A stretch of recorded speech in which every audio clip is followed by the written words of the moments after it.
Okay. So I got an interesting idea about divine masculines and divine feminines. I really have come to the conclusion that the whole twin flame soulmate propaganda bullshit that you guys see in pop culture, pop media, like popular media, that shit's all bullshit.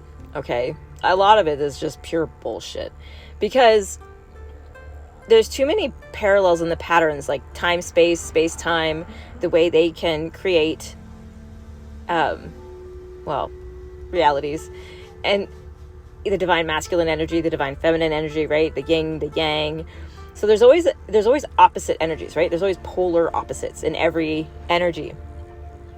And it doesn't necessarily mean that you have to have the same source code, because we all have the same source code because we all come from source. Anyway, so the thing I was shown today was actually quite interesting, because I wasn't even thinking about this. My mind was on something, well, totally different. And it was funny because I was actually, at first I saw a face, and it's funny because it's a face that's eluded me for months. So now I can finally see this face. So I was just focusing on the face, and I was thinking about all the different patterns and things that have occurred that led me to this point. And it made me realize that there's actually a really cool part of the whole Adam and Eve story that women need to be, well, men too, need to be more aware of. So hear me out. In the story of Adam and Eve, God, source, whatever you want to call it, takes a piece, a physical bodily piece of man, divine masculine, we'll say, and the masculine energy, and makes something more from it. So it becomes more. It becomes divine feminine. A counterpart, an opposite, a polar opposite. Just like in a magnet. Just like planet Earth. I could go on. Anyways, polar opposite. The thing is, though, whatever her energy is, whatever she is what he is. Okay? Because she is made from him, and she becomes more. Here's where it gets tricky, because whatever the divine masculine gives the divine feminine, she just makes more of it. So if you want more apples, you give her apples. If you want more oranges, you give her oranges. If you want more shit, you give her shit. Right? On the same hand, though, the divine feminine has a choice. She doesn't have to take the shit.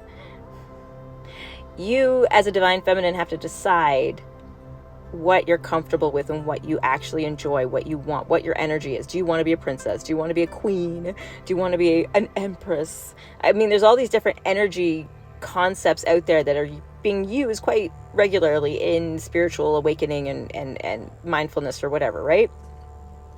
So first decide what actually feels right to you, what resonates with you, that gives you that warm, light, happy feeling, like, yeah, that feels good. I like that. You want that feeling, okay? And then you have to become that energy.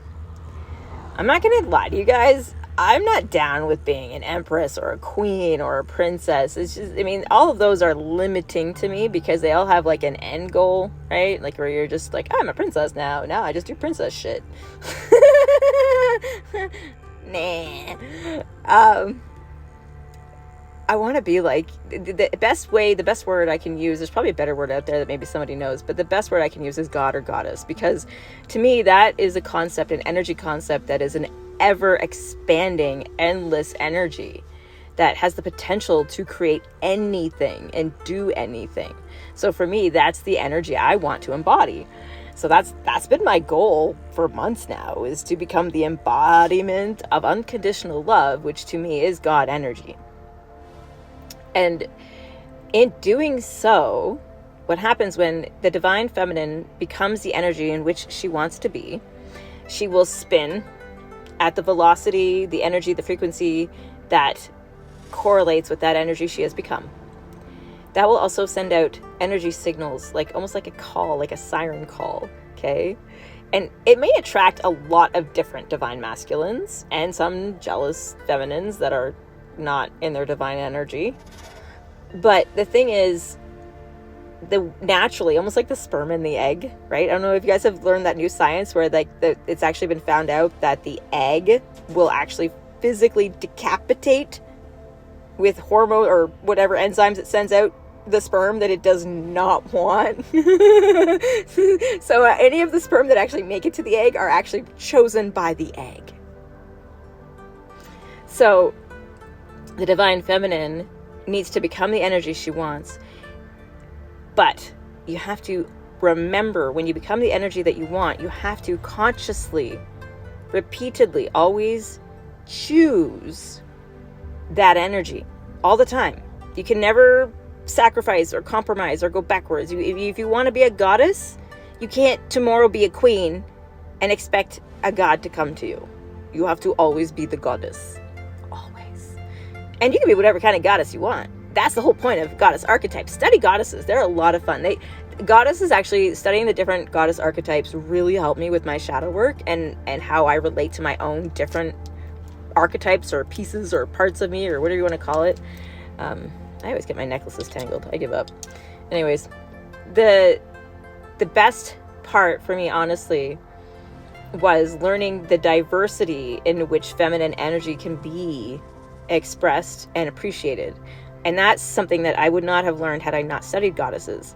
So I really recommend that. There's some great books out there that will help you maybe even use goddesses as shadow work archetypes, because I know there's some out there. Like, I really enjoyed Awakening Shakti, which was free with Audible Plus, and then there's a couple other ones out there too. But yeah, look them up. They're great. So become a goddess or become a princess, whatever you want. You become that energy. The signal goes out. You will, if you stay in that energy, if you stay true to you, you will automatically start repelling people who can't match the frequency. They just won't know what to do with you. So they'll get scared and they'll go away.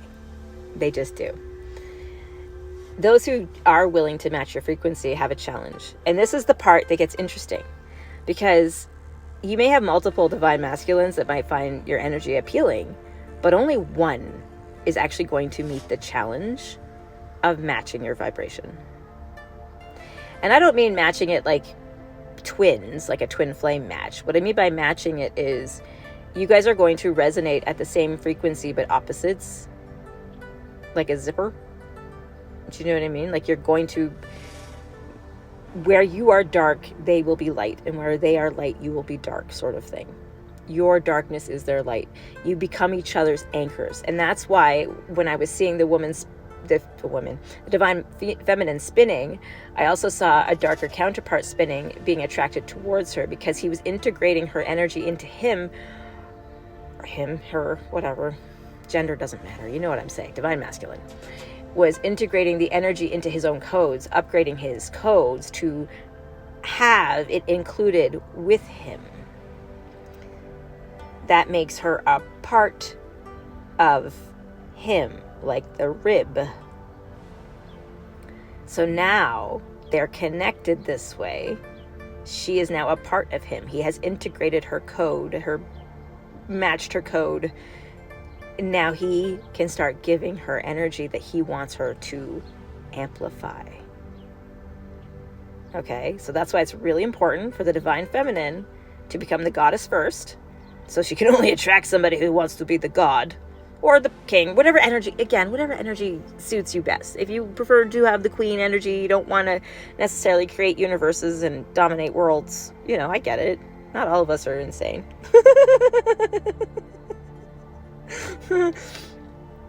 But yeah, so keep that in mind. If you have to become the energy first, you will attract your masculine to you. And then he has to meet the challenge and integrate your codes so that you become a part of him, so that whatever he gives you, you can amplify.